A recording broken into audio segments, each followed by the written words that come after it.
The 7 keys to self-love.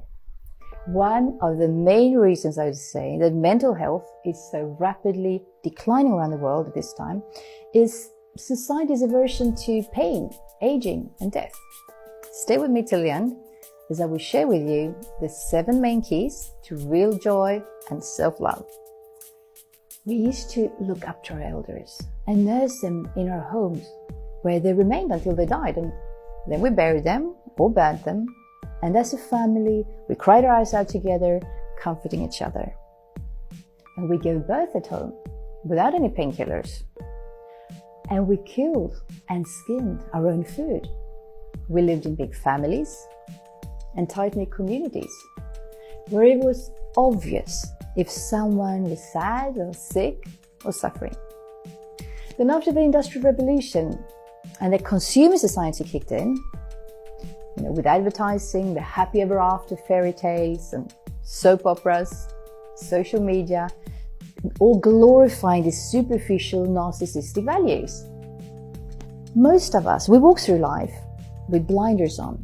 Conveniently, we send our elders away when they get sick and let them die elsewhere, so we don't have to deal with the hard work and the emotional pain. And with neatly packaged fillets, we're completely saved from seeing meat that even slightly reminds us of where it actually comes from. We don't have to take care of the disposal of our own poop and garbage. And normal female aging, without filters, makeup, surgery, is rarely portrayed in media. At the click of a button, we can have anything delivered to our door, to our front step. We choose the people we want to live with, hang out with, what music to listen to, what films to watch, and we can press play and pause, and we can return things that we don't like at any time. We've gotten so used to having things our own way that when people or situations turn up that we don't want to deal with, we don't handle it very well. Unless we only see success, beauty, fun adventures on social media, it's easy to think that that's what life is supposed to be, and that everyone, apart from us, are living the life of their dreams. And also living in big cities, we tend to get out of sync with Mother Nature, the cycles of the moon and the stars, and the changing seasons, where light and darkness, life and death, yin and yang, growth and decay is completely normal, and it's ever present. Pain, difficult life situations, aging, and negative emotions, they are all part of life. So instead of pretending that they're not, just let's face reality. The biggest culprit to our suffering is our resistance to feeling the painful stuff. So remember that which we resist persists.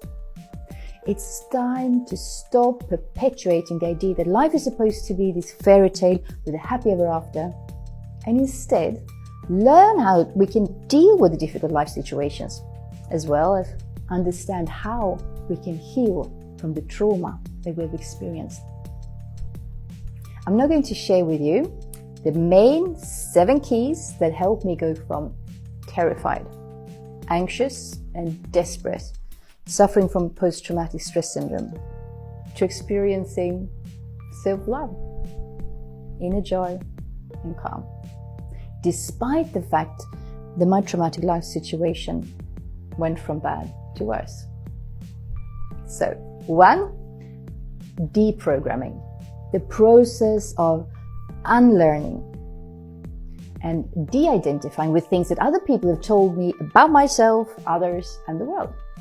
It's the big cleanup of old assumptions and negative beliefs, false identifications, as well as learning to understand my own triggers, behavior patterns, and external identifications. 2, landing, or I would say grounding myself in the present moment as many times a day as I could remember, by becoming aware of my breath and of my senses or sensations in my body. 3, observing my thoughts and learning to not take them so seriously. 4, daring to bravely feel that which is, becoming friends with the now, even when it's painful. 5, identifying my values and living as authentically as possible. 6, giving thanks to the things that I'm grateful for. There's always things to be grateful for.